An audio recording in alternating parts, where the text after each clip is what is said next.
outside, I see the born of no return. Just ahead now, can't you see we're rushing for the end? I see the point of no return.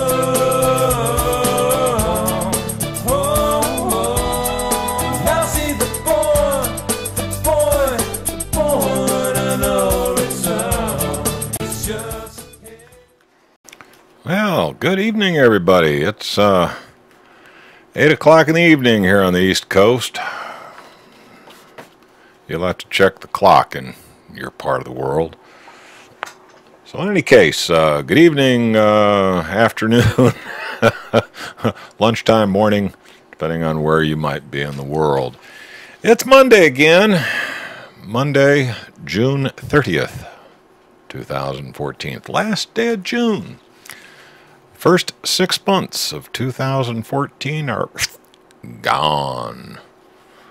I am Gary Hendershot. You're listening to Wide Awake News on the Rents Radio Network, and y'all just sit back and enjoy, because for about the next hour or so, I'm going to just be barking at the moon as if anybody was really listening. You, out there in Radioland, follow the global warming saga, or I guess as they call it nowadays, climate change. I guess, most of us would probably agree that the climate does indeed change. I mean, here in Virginia where I live, I consider myself fortunate. We have 4 distinct seasons. Right now we're in summer. Along about September, October, we will move into autumn. Then along December or so, we will move into winter, followed by spring, followed by yet another summer. That's an annual cycle that most of us are pretty much familiar with. It's fairly short term, it goes pretty quick, so most of us who live in regions where we get 4 distinct seasons are quite familiar with climate change. We live it every year. Now, where we sometimes have disagreement with folks is in terms of long cycles that might extend longer even than a human lifespan. We know that throughout history, there have been periods when the Earth has fallen into what scientists call a ice age, Apparently, we just came out of an ice age about, 12, 15,000 years ago or thereabouts. And frankly, if you look back at the historical record, the Earth spends most of its life in an ice age. Right now we're in a period of certainly what could be called global warming, in that the surface of the Earth is in a warm period right now. More of the Earth has lost its covering of ice than as recently as 15, 20,000 years ago. So climate changes on the Earth. Has to do with the orbit of the planet around the sun's output. I mean, there's numerous factors involved with climate change. Here recently we've been preached a gospel that human beings can be the cause of climate change. I would really like to think that as a human being I was really that powerful.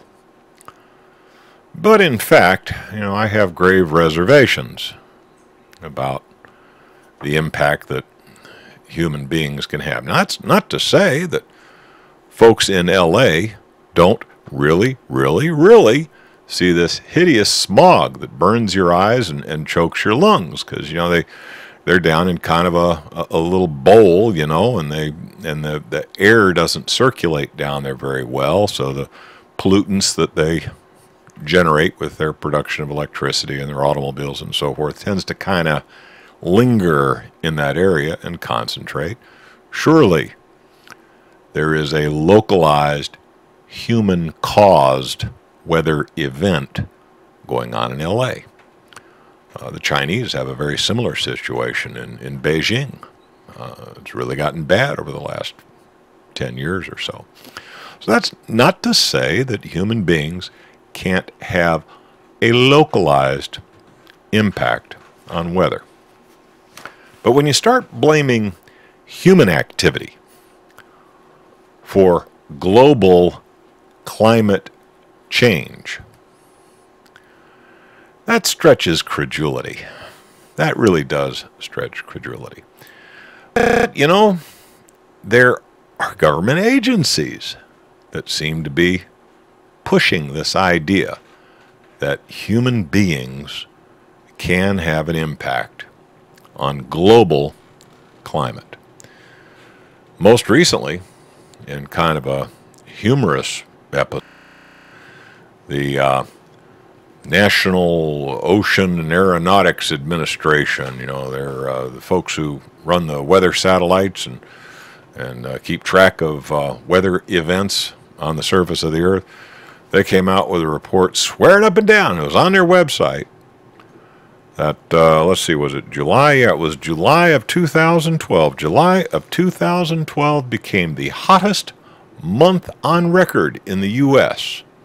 during a summer that was declared too hot to handle by NASA scientists.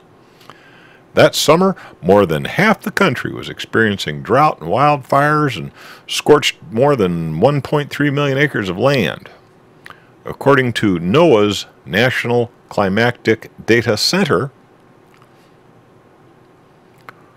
in 2012, the average temperature for the contiguous U.S. during July was 77.6 degrees Fahrenheit, 3.3 degrees Fahrenheit above the 20th century average, marking the warmest July and all-time warmest month on record for the nation in a period of records that dates back to 1895. Wow. Maybe those global warming folks were right. 2012. Wow. Okay, now here's the punchline. This statement by NOAA was still available on their website when checked by the Daily Caller News Foundation.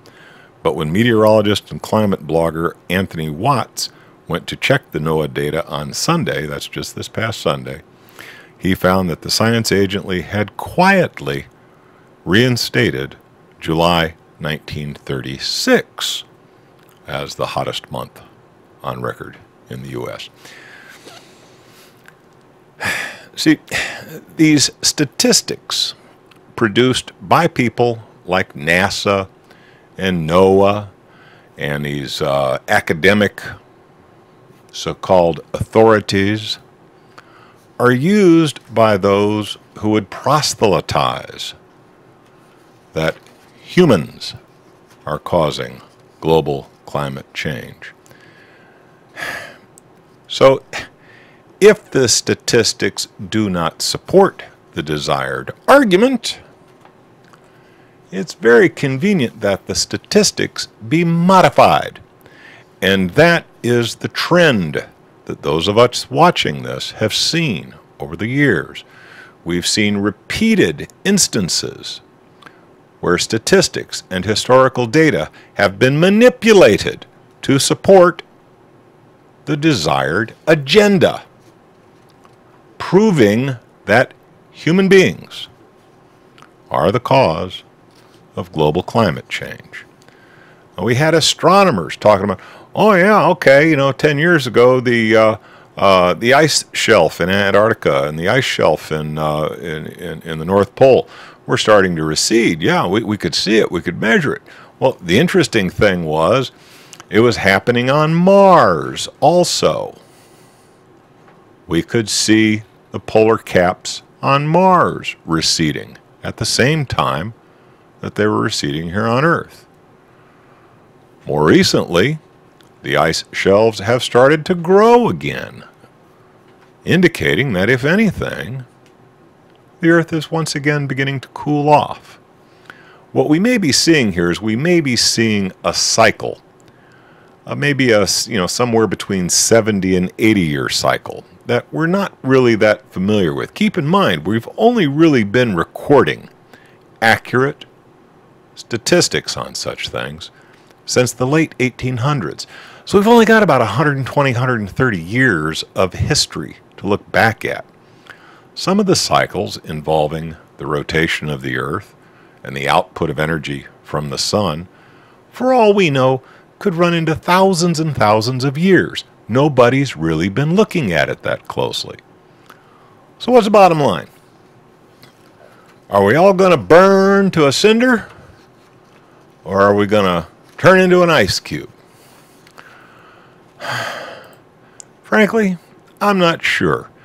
Best guess is that we're pretty much done with the warm cycle of the Earth. These warm cycles seem to run about 20,000 years. If you look back at the historical record, this is what the geologists say.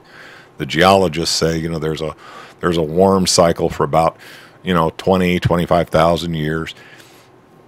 We're probably 12 to 15,000 years into that warm cycle right now.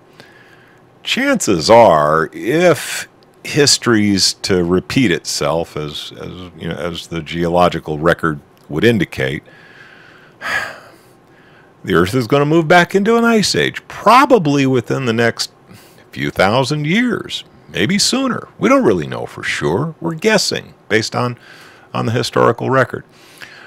But the most likely thing that would happen would be that, yeah, we're going to go back into an ice age. Some of these ice ages have lasted, 250,000 years. Typically, the ice ages last a lot longer than these brief warm periods, such as we find ourselves in right now. So bottom line, when you're arguments on climate change, keep in mind the agenda. There seems to be a fundamental requirement that government tax you more. Now, I don't know about you folks, I don't know about where you live, but here in the U.S., most of us are already paying about half of what we make in some form of taxes. We got income taxes, we got outgo taxes. Well, now they want to tax us on the air we breathe in the form of a carbon tax. And, I'm getting pretty sick of being the government's ATM machine. All right? Now, this one thing I can definitely tell you is that no matter how much they tax you, it's not going to have any impact on climate change. And frankly, I doubt very seriously that giving up your SUV is going to have any impact on climate change. Moving right along, I took a little bit too much time on that one, but frankly, I got into a couple of arguments with a couple people over my coverage of the climate change agenda last week. So that one, that is my definitive statement on this climate change nonsense. You can consider the facts and figures and make up your own damn mind. Hey, have you been following the adventures of this little privately held company, Hobby Lobby? Well, bottom line is, like most small businesses, they've had Obamacare thrown down their throats. And, oh yes, I better get it up there for just a moment here. You betcha. I just love Obamacare. Obamacare just warms the cockles of my heart. Yes, I just think Obamacare. Thank you, Obama, for giving me that there Obamacare for free. I get free health care now. Hallelujah.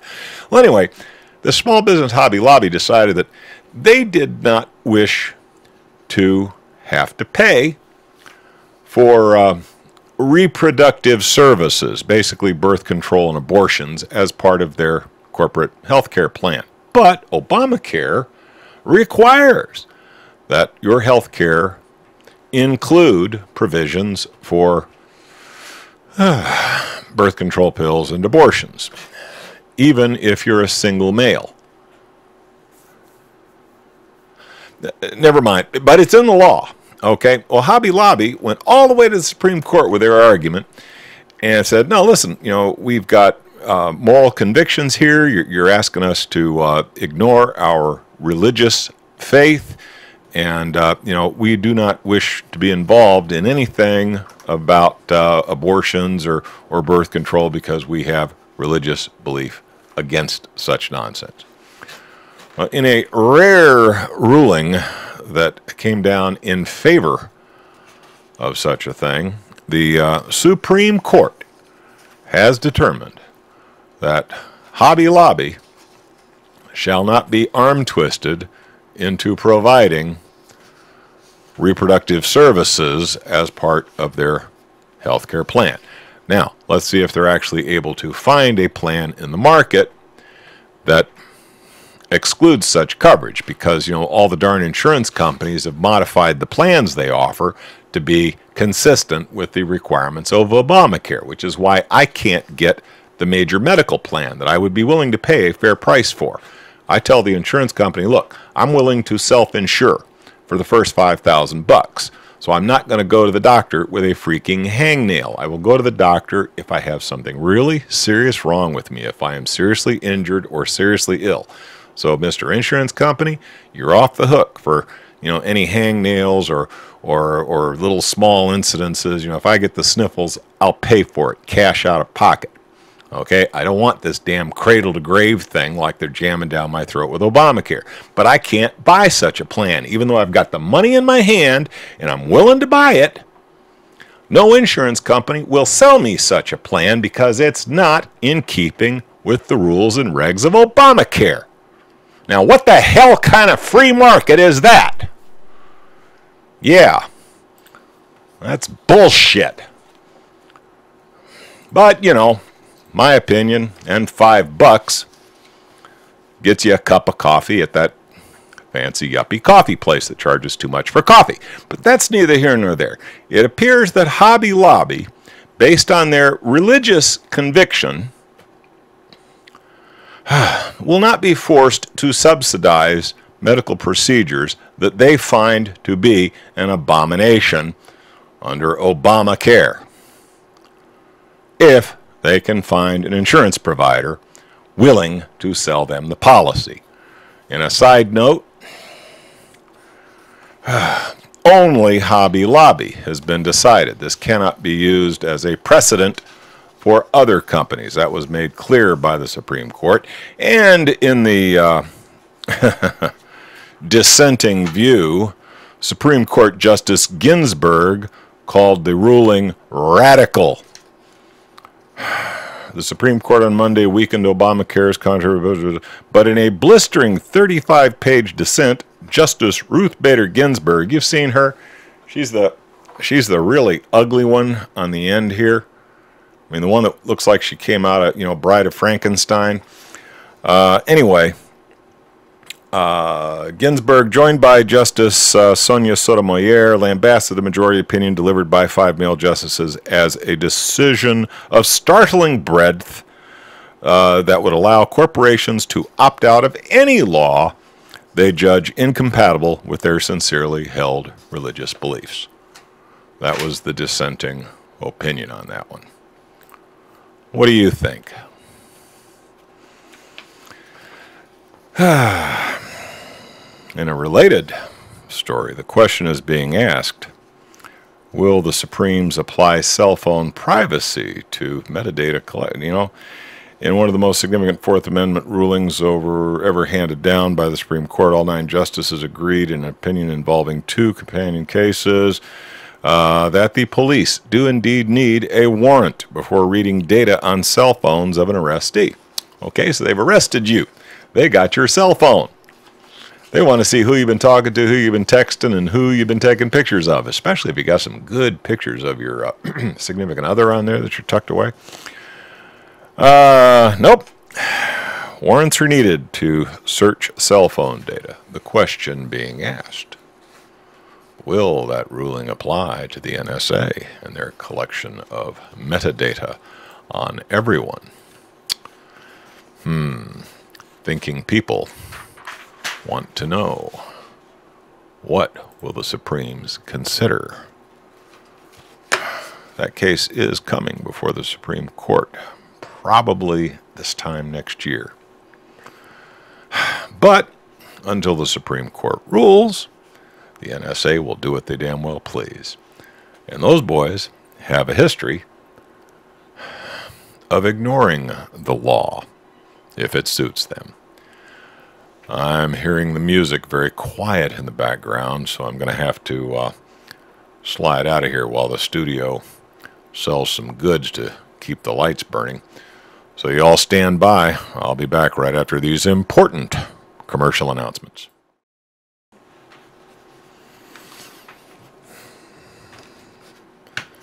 Alrighty, and we're back from that blatantly commercial interruption of the evening. Hey, I'm getting some interesting stuff in the chat room here about why does everyone use Voice of God reverb? Apparently, the music that I lay on the video feed during the Rents commercials was not playing out at the appropriate volume. I'm not sure. I'll have to take a look at that later. Got to press on though, because I got a lot of news I got to get through tonight. Okay, this thing in Iraq, of course, is still going on.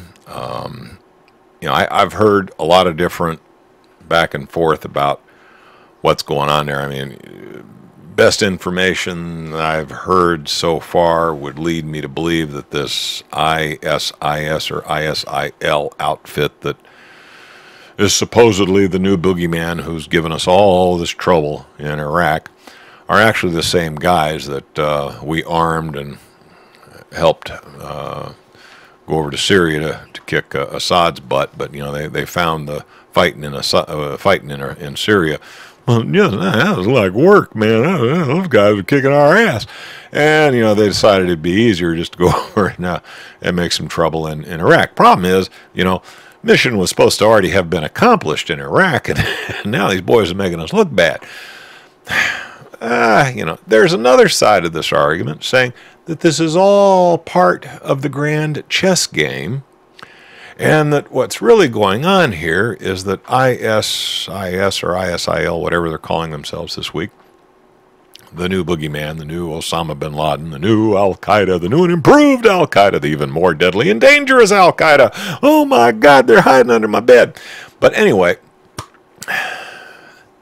the other theory about this whole thing is that this is all by design, and that what it's really intended to do is to repartition Iraq. That, the lines drawn up after World War I are just no longer convenient for those in power and authority. That, them darned Iraqis, why, they almost had that country up to Western standards there under Saddam. If we hadn't blowed them back into the Stone Age, they might actually been a competitor out there, So, while we got them down on their knees, why don't we just go ahead and split them up into, 2 or 3 little sets? Well, our marvelous ally, that stalwart bulwark of democracy, Israel, has come out with their opinion on the situation. Benjamin Netanyahu, whatever the hell his name is, seizing on the mayhem in Iraq, Israel's prime minister on Sunday called for the establishment of an independent Kurdistan. Yeah, gee. I think some old southern boy with straw for brains was just talking about that possibility last week. But yes, now it is official. Benjamin Netanyahu has come out and said that Israel is in favor of the establishment of a Kurdish state in the north of Iraq. And what Israel wants, Israel tends to get. It's also been rumored that even Turkey, which has a sizable Kurdish population of their own, might indeed be in favor of such a repartitioning, as they see it as giving them the benefit of a bit of a buffer zone between themselves and the crazier Sunnis and Shiites living in the southern portion of Iraq. So the interests are now gathering together, and they're stating their opinions on the matter. And you can bet that what Bibi Netanyahu has to say, Washington listens to.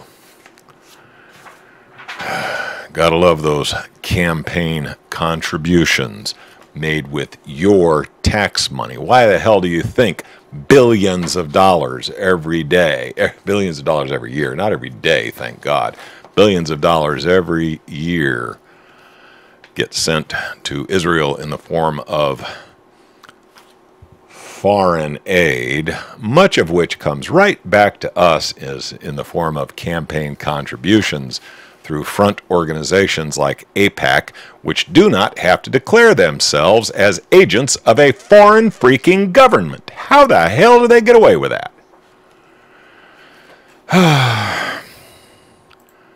Yeah, that too is bullshit, but it is a fact of life. Get used to it. Have spoken at some length recently about the growing problem with immigration reform. I have a very hard time training myself to say immigration reform instead of just telling it like it is, invasion. But that aside, our government refers to it as immigration reform. Now, they can't enforce the laws that are on the books now, so I'm not sure what makes you think they're going to enforce some new and improved law. We do indeed have an immigration problem. The problem is it's totally unregulated. They're coming in faster than we can absorb them. And now we've got this new phenomena of unaccompanied minors coming in saying they are dreamers and are entitled to an American dream. Problem is, not only do we not have any way to handle this rapid influx of immigrants, even if we really and truly wanted them here, we don't have the ability to absorb them. But because of the way they're entering the country, people are dying. They're finding mass graves along the border of Texas and Mexico. They're finding dead children who've died attempting to pursue their dream of American citizenship. There is much sadness regarding this thing. Even if you have the biggest heart in the universe and you swear that these are God's children like Nancy Pelosi and that this is an opportunity to, do the right thing and take care of all the way they are entering the country is fraught with obstacles and danger. Coming in through Mexico, these people from Central America are being extorted. The young girls are being kidnapped to be put into sex slavery. The young boys are they're being preyed upon by Mexican gangs. And even if they're lucky enough to get here, get across the Rio Grande and enter the United States, by the time they get here, they have no money, no food, no water. And they're basically said, hey, America's that way. Head out on your own. And they're finding them dead in the deserts. This is not a pleasant thing for anybody. Now, you can blame these people for their criminal action of entering our nation uninvited and in conflict with our laws. But nobody really wants these people dead in the deserts. I mean, that's not really a solution. The solution would be for their countries of origin to recognize the fact that their people are fleeing for a reason. There is no opportunity. There is nothing for them in Honduras and Guatemala. That's why they're willing to risk everything on this dream of becoming a U.S. resident. It's really up to those Central American nations to show their citizens that there is a good reason for them to stay home and make Guatemala and Honduras a better place to live, rather than taking a chance coming here. But that makes too much sense. I'm hearing the music again, so I am going to have to slip out of here and let the studio sell some product. I'll be back right after these commercial announcements.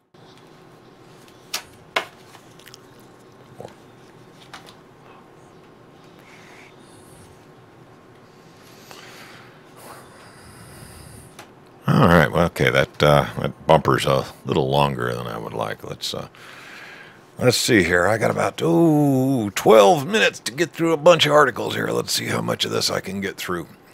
All right, everybody's familiar with this NSA thing. NSA been spying on everybody. They've been spying on our adversaries. They've been spying on their friends. They've been spying on you.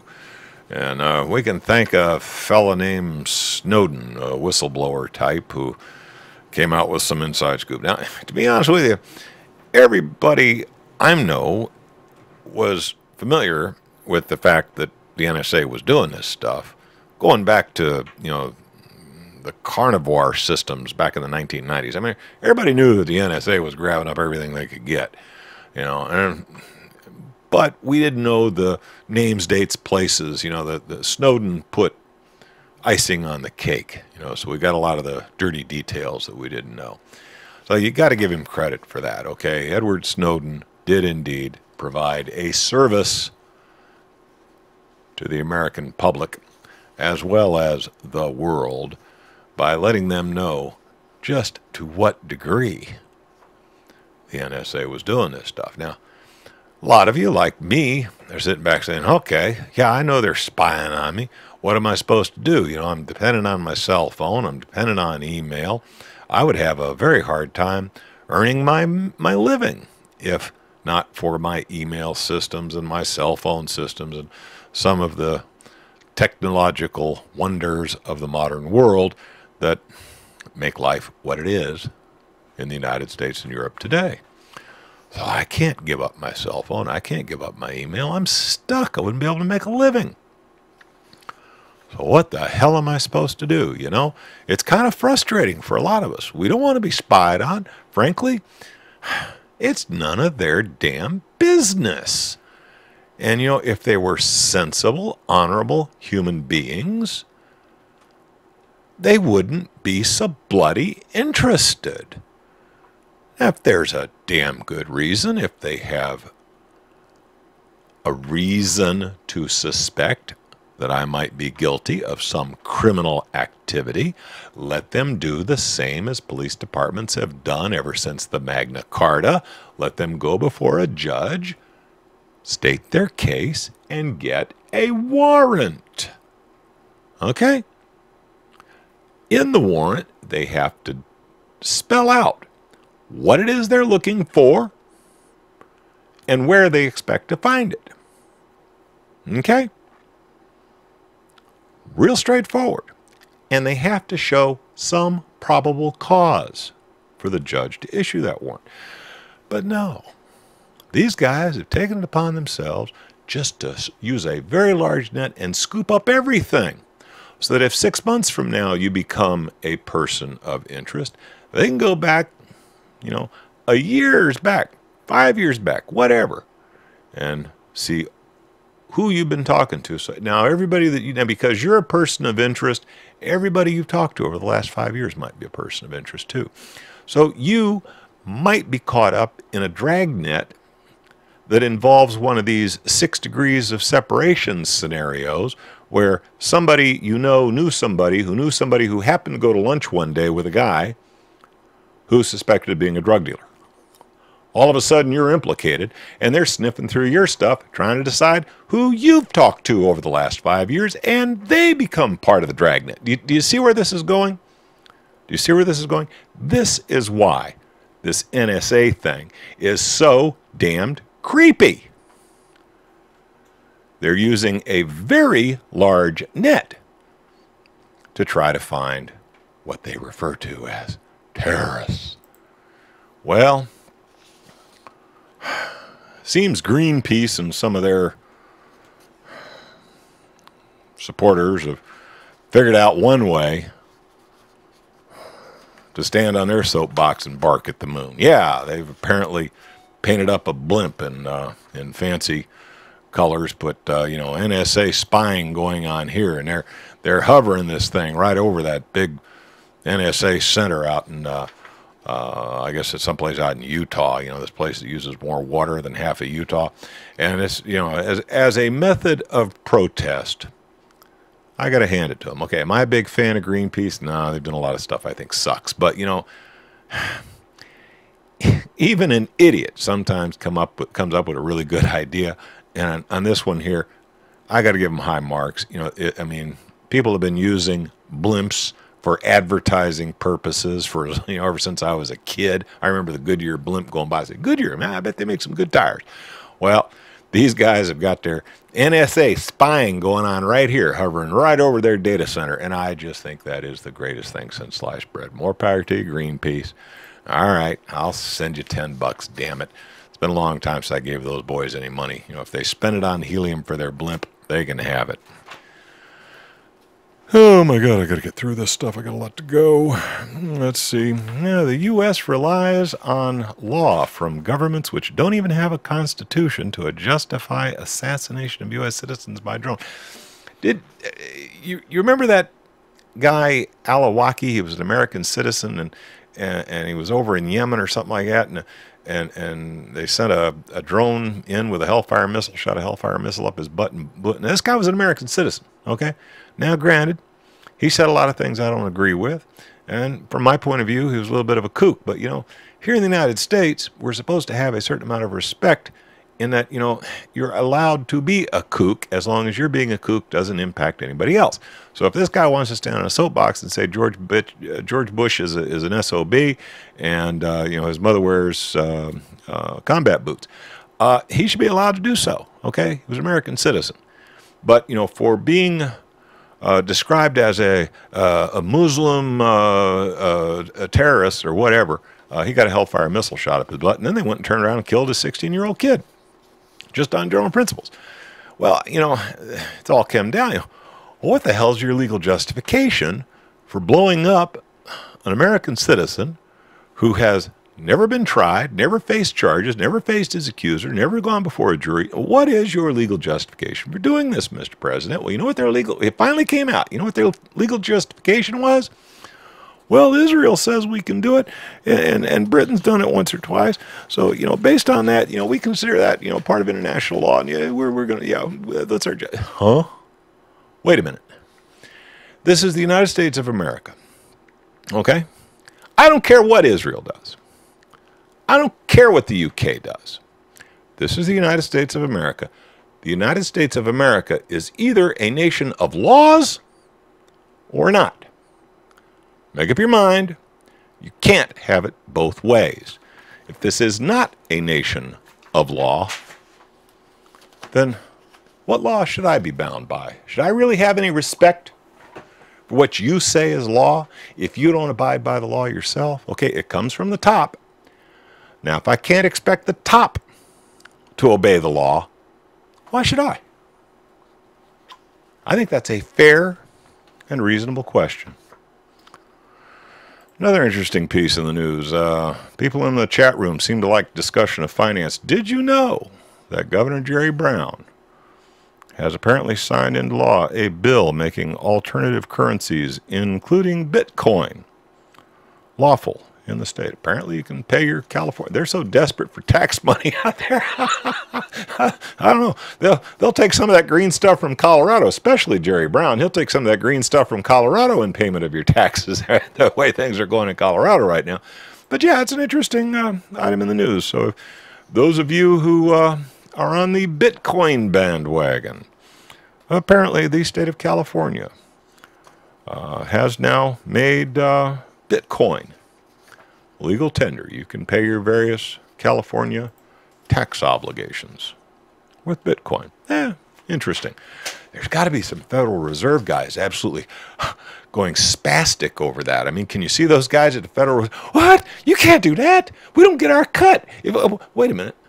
That's right. We did confiscate a few billion in Bitcoins. Yeah, we could still get a cut. Okay, yeah, sure, California, no problem. As long as we get our cut.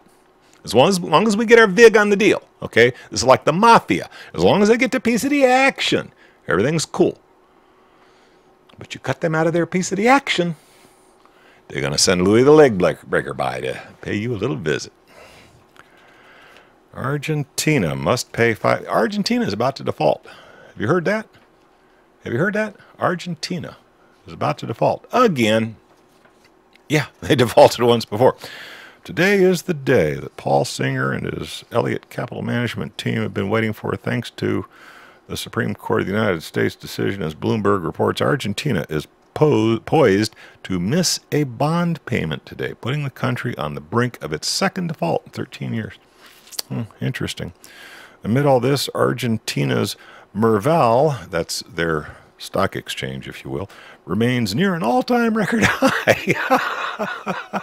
So, see, when so much of the economy of a nation is bankers moving pesos or dollars or whatever from one pile to another, here in the United States, it's gotten to the point where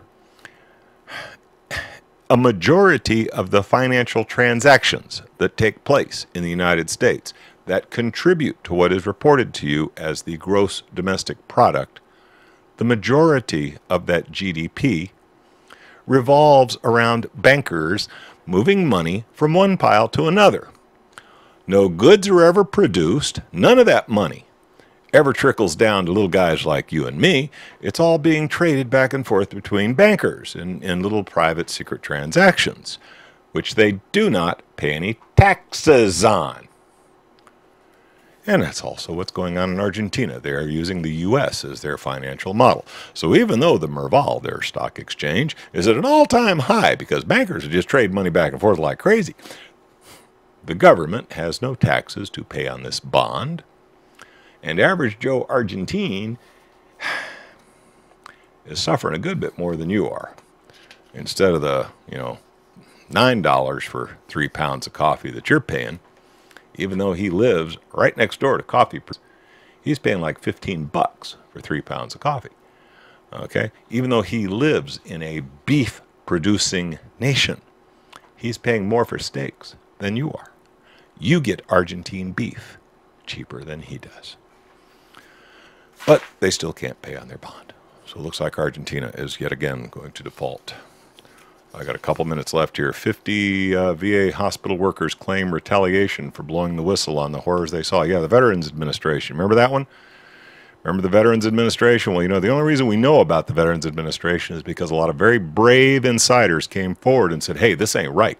People are dying. People are not getting the care they're entitled to. They blew the whistle, and they are now being retaliated against. And yes, in Arizona, I got to get through this last one quickly. 6 months after legalized marijuana, Colorado has more cash and less crime. Not bad, huh? All right, folks, that's it. I'm hearing the music. They got the hook out. They're dragging me off the stage. I got to leave. You betcha. I'll be back next week to do some more barking at the moon. Good night, all.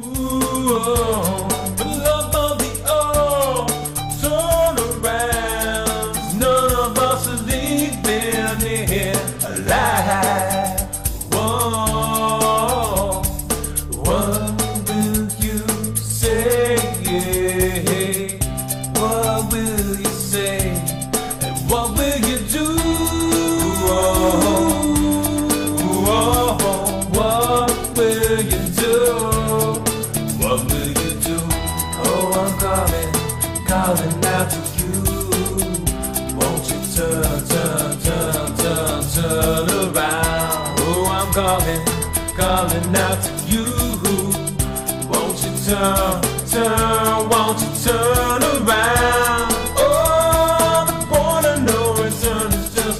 head now, head now. Can't you see? Oh, the point of no return is just ahead, just ahead. Can't you see it's just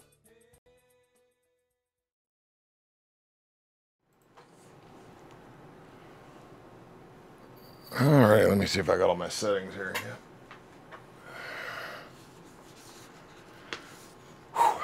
Let's see. On that Colorado story, let's see here. Despite warnings from legalization opponents, Colorado looks pretty much the same as ever since regulation, if not better. Crime is down, the economy is sound, and there remains strong overall support for legalization throughout the state. Even the state's director of marijuana coordination was quick to note recently that the sky hasn't fallen since the first retail shops opened on January 1st. Though it's far too early to make any definitive declarations about emerging social trends, there are some promising indications that are moving in the right direction. According to the Uniform Crime Reporting data for Denver, there has been a 10.1% decrease in overall crime from this time last year and a 5.2% drop in violent crime. So it appears all the violent criminals are so damn stoned they just can't even pick up a pistol anymore. But whatever. Bottom line is the sky has not fallen in Colorado since they became the first state to officially legalize the recreational use of that devil weed that grows wild by the side of the road in most states of the United States. You know, I had a couple more Obamacare things tonight. Yeah. You know, and this immigration thing, you know, boy, that's something too. You know, it's the sadness involved with this. You know, so many people are dying trying to get here. You know, it's frightening. I think they've dug up about 70 bodies at one of these almost looks like an archaeological digs. I mean, they're in there with hand trowels. You know, they're trying to be respectful of the remains of these people. But you know, it looks like, you know, whoever was trying to get these people across the border just decided, you know, I got their money, screw it, you know. And yes, you know, I see one person in the chat room here saying, well, you know, they're criminal invaders, so they got what they deserved, right? They got what they deserved. I mean, they're invading the United States. They are, you know, thumbing their nose at U.S. law, so they got what they deserve. Well, you know, as much as I am against them entering the country illegally, unless they're coming in armed and looking for trouble, I don't consider that a death penalty offense, you know?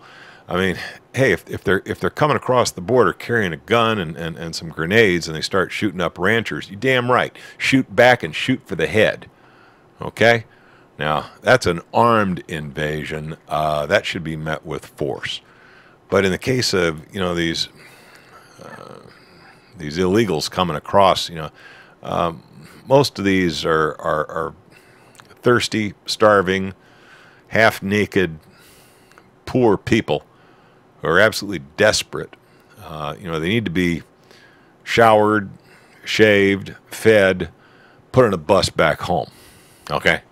I mean, I don't think we should clog our legal systems with them. I don't think we should intentionally harm them. But no, send them back where they came from, even if it costs you more than the cost of a bullet. You know, what can I say? I just, you know, I can't see just, you know, wanton killing. Although I must admit, you know, if word starts getting back to Honduras and Guatemala that, you know, we're finding them dead all over the place, maybe that will stop the storm. You know, I don't know. I wish I knew. I don't pretend to be the smartest guy out there. I'm certainly not the sharpest tool in the shed. So, you know, maybe that's what needs to be done. Anyway, those were the items. I mean, I had kind of a long 4th of July tirade. Now, you know that this coming Friday is 4th of July. And I tell you what, you know, I'm old enough to remember when I could go to my local fireworks store and get some 4th of July stuff that went whoosh, bang. You know, I mean, I used to be able to get the good stuff, you know, as a kid, 4, 5, 6, 7 years old. You know, I had whistling Jupiters, and I had these helicopter things that, you know, spun and whirred and did all kinds of neat stuff, man. You know, nowadays, you know, I get a sparkler, whoop-de-doo. You know, I mean, back in the day when I was a kid, we used to get some of the good stuff.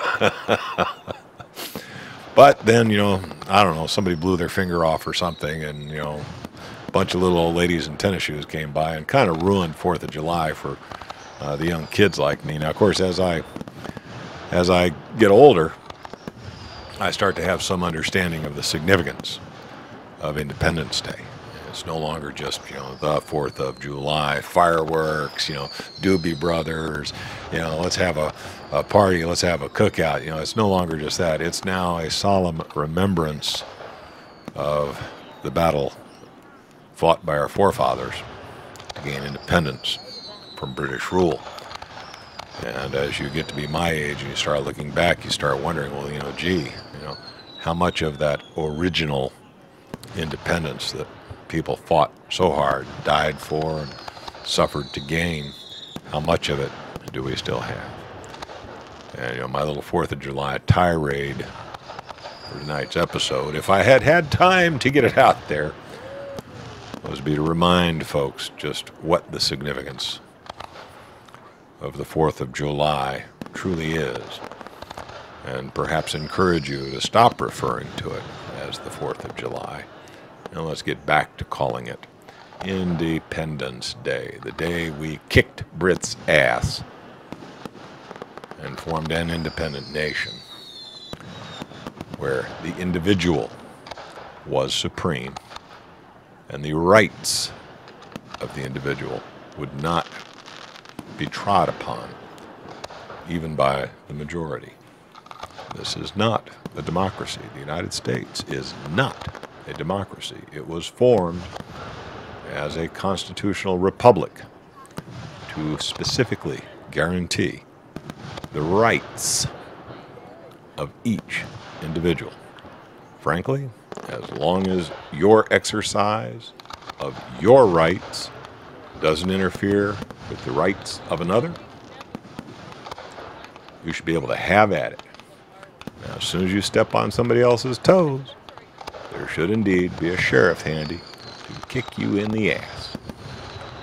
But beyond that, you know, live and let live. Don't bother anybody else. You should be left alone. But that ain't the way it is in 21st century USA. We got to deal with it as it is, not as we would like it to be. All right, guys, so what hot items in the news did I miss? Was there anything that was really grinding on you in the news this past week that I just kind of passed right over? Time off from what? Russia, yeah, you know, in many ways, since the old Soviet Union was overturned, in many ways, average Joe Russian is more free than we are in many ways.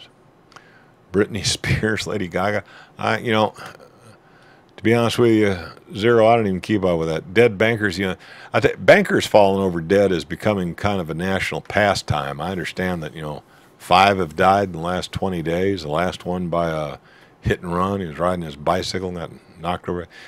You know, it's almost to the point where, you know, J.P. Morgan bankers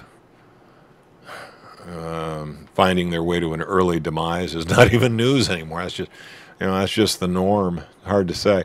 But, you know, you're right. That was in the news. I probably should have reported on it. Bill Still's report on Bill well, you know, Bill Benny's got the same spiel, you know, and I'm not saying it's Biney, I think, Biney, whatever his name is. He's the NSA whistleblower that did his thing before Edward Snowden. He tried to do it the right way and almost wound up in jail for it. So, you know, that's one of the reasons why Snowden chose his way of doing it, is because of what happened to Bill. So, you know, but in any case, I don't think anything new came out of Bill. I think Bill Still did do an interview with him, and it was pretty nice. It was well done.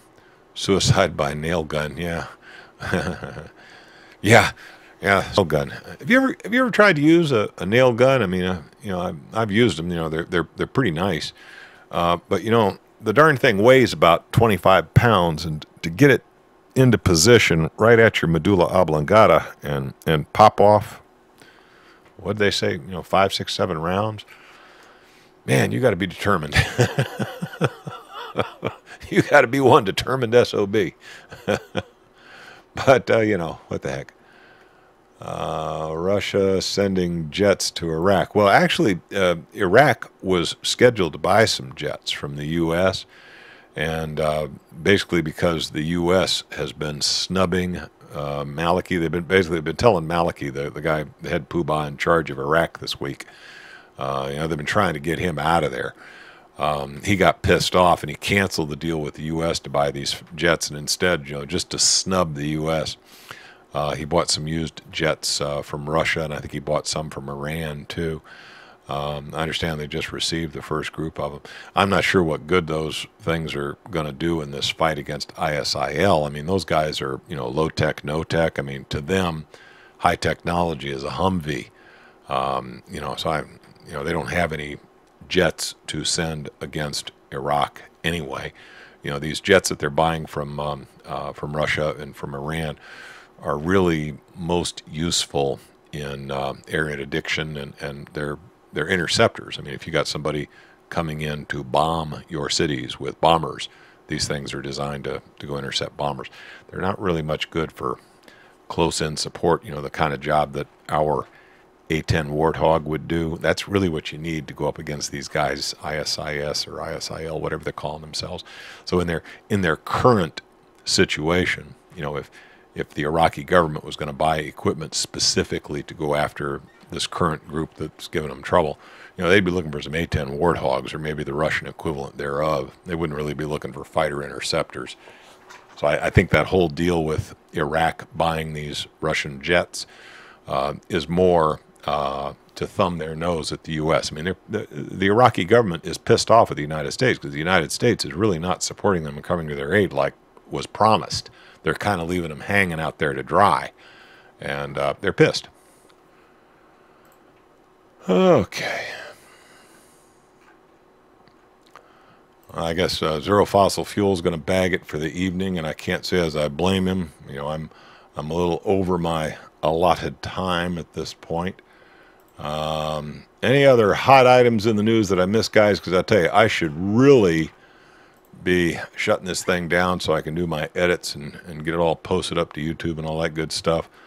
So I'll tell you, if there's no other really killer issues that I need to deal with.